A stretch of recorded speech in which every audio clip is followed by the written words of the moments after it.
Tai Chi on noin 300 vuotta vanha kiinalainen itsepuolustuslaji, jota on kyllä sieltä aika alusta asti käytetty myöskin jo terveysharjoituksissa. Yang-tyyliä on ensimmäisenä alettu opettaa yleisesti. Yang avasi ovensa kaikille oppilaille ja siksi se onkin levinnyt pisimmälle ympäri maailmaa, eniten just länsimaihin. Mä aloitan ihan ensimmäistä liikettä aloitusliikettä tehdään ensin, että pääsee vähän siihen ideaan ja siihen rauhoittumiseen. Mutta kyllä mä lähden sitten ihan purkamaan sitä sarjaa ihan alusta ja sitten me tehdään Tai Chi-kävelyä eteen ja taakse. Harjoitellaan ihan semmoisia perusliikkeitä, että löytyy se lantion asento ja hidassarja, joka on se kaiken perusta.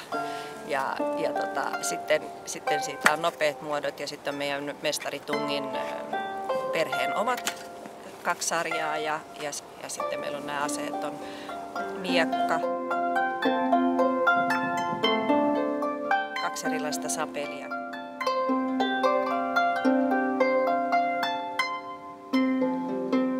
Kepit ja seiväs.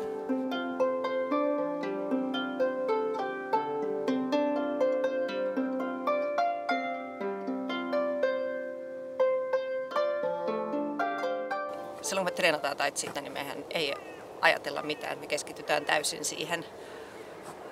siihen muotoon ja Tai Chiin tekemiseen. Ja kyllähän sen oppii sit vuosien saatossa, että keskittyy siihen, mitä kulloinkin tehdään.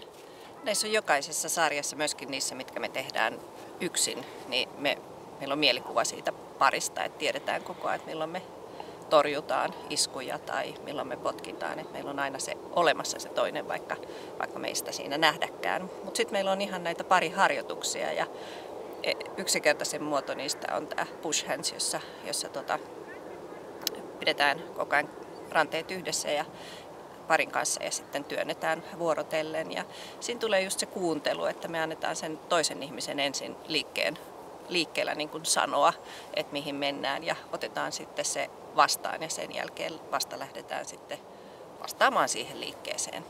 Tai Chi nyt sopii kaikille, että mullakin on oppilaita, jotka on yli 70-vuotiaita ja mun lapset on harrastanut Tai Chiitä 3- ja 5-vuotiaana. Nyt on sellaisia tutkimuksia tehty, että kun tehdään Tai Chiitä ilman aseita, niin se lisää ylärajojen voimaa huomattavasti. Ja mä itse uskon siihen, että se johtuu tällaisesta hermostollisesta kehittymisestä. Eli just koska se on niin vaikeaa ja siihen joutuu keskittyä, niin meidän koordinaatio paranee ja sitä kautta se lihasvoimakin.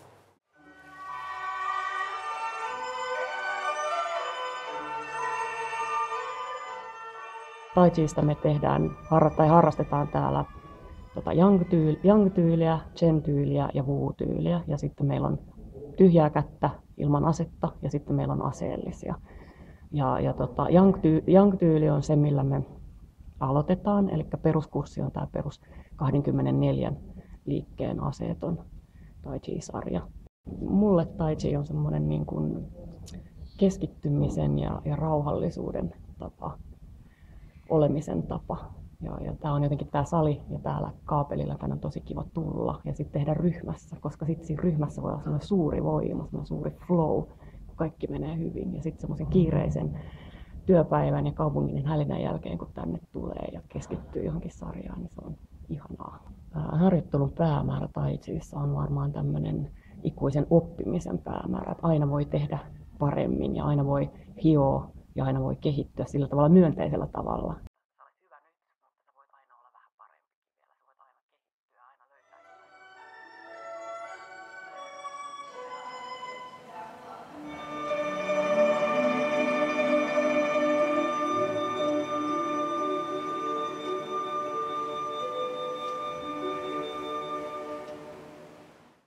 No, me usein aloitetaan harjoittelu sellaisilla perusharjoitteilla, silkin kehräys, silkreiling ja semmoisia, jossa opetellaan sitä oikeaa liikkumista, oikeaa asentoa. Ja sitten edetään siitä sen sarjan ulkoisen muodon oppimiseen ja sitten kun se ulkoinen muoto alkaa olla vähän tutumpi, niin sitten voidaan enemmän keskittyä niin kuin siihen mitä energeettisesti tapahtuu. Ja se on musta tai chiin hienous, että se sopii kaikenlaisille ihmisille, kaiken ikäisille, kaiken kokoisille, kaiken näköisessä fyysisessä kunnossa oleville. Jokainen lähtee siitä kohdasta, missä on just nyt ja tekee sitä omaa harjoitusta. Ja meidän opettajat osaa mun mielestä tosi hienosti myös ottaa huomioon sitä, että eri ihmiset on erilaisia ja tarvii erilaisia asioita. Kun me kyseltiin tuossa joku aika sitten meidän jäseniltä, että mitä ihmiset hakee, niin osalle ihmisistä se oli nimenomaan semmoinen niin kuin rauhoittuminen, rentoutuminen, stressin vähentäminen ja kaiken, niin kun ajatellaan, että mikä tämä on tämä hektinen tahti niin siitä päästä eroon niin kuin meditaatiota liikkeessä. Ja osalla sitten se on selvästi niin kuin enemmän kunnon kohentaminen ja niin kuin se fyysinen puoli saattaa korostua.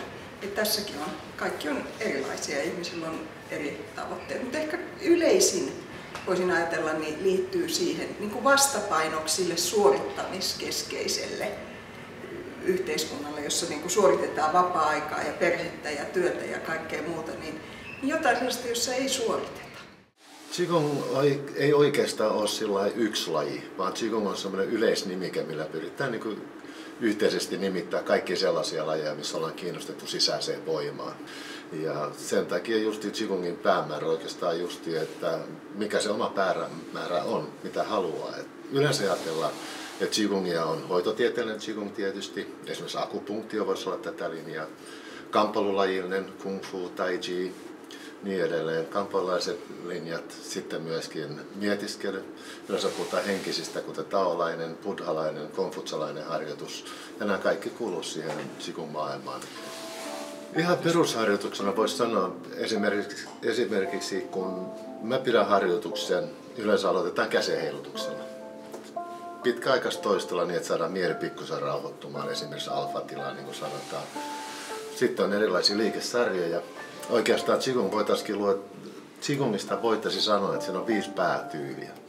Ensimmäinen Dao Yin, joka just liikeharjoituksella ohjataan energiankulku kehossa. Tsuna, hengitysharjoitukset, miten sanoisi, mielikuvaan perustuvia harjoituksia. Mielikuvaa hyväksi käyttämällä aktivoidaan energiaa. Hiljaa istuen mietiskeleviä harjoituksia. Ja sitten vielä tämmöinen niin sanottu Neidan, sisäisen eliksiirin kultivointiharjoitukset. Ja nämä kaikki sitten vähän määrittelee, millaisia harjoituksia kuuluukin tehdä. Yleensä terveydelliset näkökohdat on sellainen, että haluaa vähän esimerkiksi keskittymiskykyä lisätä tai haluaa päästä stressistä eroon tai monipuolista venyttelyä, että keho tuntuu hyvältä harjoituksen jälkeen. Toisaalta taas ihmiset, jotka on kamppailulajeissa, niin se tulee automaattisesti jossain vaiheessa esiin. Eritoten itämaisten kamppailujen treenaajat, niin tämä ajatus tästä sisäisestä voimasta, se tulee väistämättä eteen, kun vuodet kertyy.